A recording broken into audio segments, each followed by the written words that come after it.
रानी मुखर्जी की latest film मर्दानी franchise की part number 3 आज थिएटर्स के अंदर रिलीज हो गई। तुम कितना एक्साइटेड थे इसके लिए डेफिनेटली कमेंट्स में बताना। और यार मैं इस मूवी को देख के आया हूँ, मैं एटलीस्ट इतना तो कह सकता हूँ कि काफी सारे इमोशंस मैंने एक्सपीरियंस करे थ्रू दिस पिक्चर। अगर तुमको नहीं पता तो मर्दानी फ्रेंचाइज के अंदर रानी मुखर्जी का जो कैरेक्टर है शिवानी शिवाजी रॉय एसीपी हैं, अपने काम को लेकर बहुत ज्यादा ईमानदार है, क्राइम्स को सॉल्व करती हैं और सामने वाले को मारने से पहले मराठी में जो बढ़िया सा इंसल्ट देती हैं। इस बार अपनी तीसरी फिल्म में वो एक चाइल्ड ट्रैफिकिंग और बेगर्स का जो पूरा नेटवर्क है उसके अगेंस्ट गई हैं। और मैंने मर्दानी 2 पिछला पार्ट थिएटर में तो देखा था, लेकिन मुझे उसके बारे में बहुत ज्यादा याद नहीं। एक ही चीज याद है कि उसके अंदर जो विलन का रोल किया था विशाल जेठवा, उनका परफॉर्मेंस बहुत कमाल का, इतना क्रिपी कि दिमाग में बस गया। और ये जो पार्ट नंबर 3 आज रिलीज हुआ है, आई थिंक उसने थोड़ा सा ट्रेड किया कहानी में, एक ऐसा अलग वाला ट्विस्ट मार के देने के लिए। मतलब जो आइडिया है ना एकदम बेसिक लेवल पे पिक्चर की कहानी में, वो थोड़ा स्मार्ट में जरूर कहूंगा। उसको लेके ये लोग मिस्ट्री भी बनाए रखते हैं कि यू डोंट नो, कुछ तो हो रहा है, वो लोग कुछ तो कर रहे हैं लेकिन क्यों कर रहे हैं। और आगे चल के जब वो चीज अनरेवल होती है तो तुमको समझ में आता है ओ अभी एक रीसेंट बड़ा ग्लोबल इवेंट हुआ था, उससे में भी इंस्पायर्ड होके इन्होंने किया हो। बट हाँ, इस आइडिया को लेके मैं कहूंगा कि अच्छा ट्राई था, डेफिनेटली प्लस पॉइंट मिलते हैं। और उसके कारण एक थोड़ी डिफरेंट सी कहानी देखने मिलती है। मतलब यूजुअली वो चोर पुलिस कैट एंड माउस वाला चेस तो है ही, लेकिन उसके अंदर ट्विस्ट डाले हुए हैं कि अच्छा ये इवेंट जो पिक्चर के एंड में होता है वो थोड़ा पहले कर देते हैं या बाद में कर देते हैं। बट आई फील इसके कारण जो पिक्चर के अंदर विलन होता है ना, जिसको तुम एकदम ही ज्यादा हेट करो, वो हेट तो करोगे और जब मार पड़ेगी तो आपको मजा भी आएगा। लेकिन पार्ट 2 के अंदर जो विशाल जेठवा को देखकर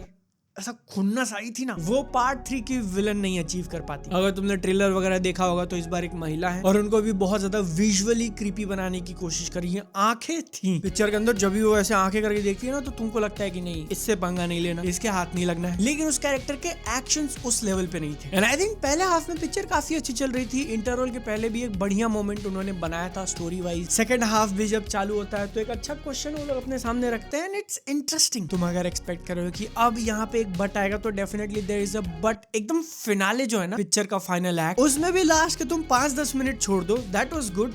बट बीच का जो पोर्शन रह जाता है, ऐसा लगा कि movie is trying to do too much और उसमें एक के बाद एक ऐसी चीजें दिखाई जा रही थी जो उतनी बिलीवेबल नहीं फील होती, उतना अच्छे से एग्जीक्यूशन नहीं दिखता है। ये तो हो गई इसके कहानी की बात, बट फिर भी मूवी ने ओवरऑल मुझे एक अच्छा एक्सपीरियंस प्रोवाइड किया। और उसमें रानी मुखर्जी का परफॉर्मेंस थोड़ा बहुत मास मसाले की तरफ अब ये फ्रेंचाइज लीन करने लगी और वो तुमको डायलॉग में फील होता है। लेकिन सही है भाई, अब एक पिक्चर देखने गया हूँ, मुझे अच्छा लग रहा है। मर्दानी 3 की जब आइडेंटिटी वही है, पिक्चर को बनाया ही उसलिए गया है, तो मैं क्वेश्चन करूँ भाई तुमने प्रिजनर जैसा कुछ क्यों नहीं दिखाया, एकदम रॉ रियल ग्राउंडेड वाली चीज।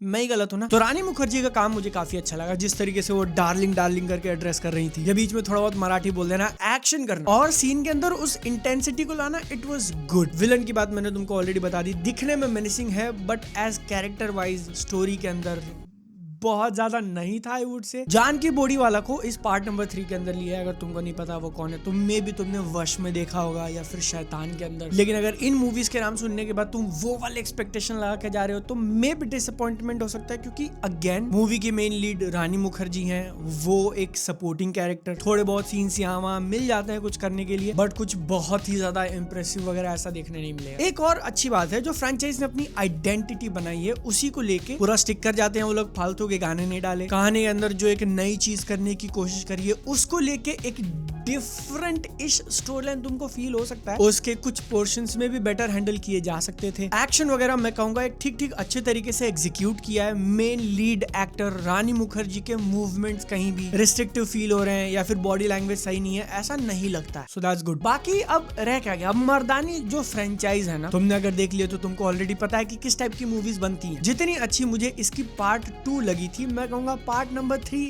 उतने लेवल पे नहीं है, लेकिन फिर भी एंटरटेनमेंट के हिसाब से ठीक अच्छा टाइम गया मेरा। तो अगर तुम पहले से फेमिलियर हो, अपने एक्सपेक्टेशन उस हिसाब से लेके जाओगे तो तुम्हारा भी अच्छा टाइम जा सकता है। बाकी फाइनल डिसीजन तुम्हारा, पैसा तुम्हारा, जाना नहीं जाना, लेकिन वीडियो को लाइक करने का कोई पैसा नहीं लगता। जो लाइक नहीं करेगा वो माँ का टोंडिया। मिलते हैं अगली बार, सेहत का ध्यान रखना, टाटा बाय बाय।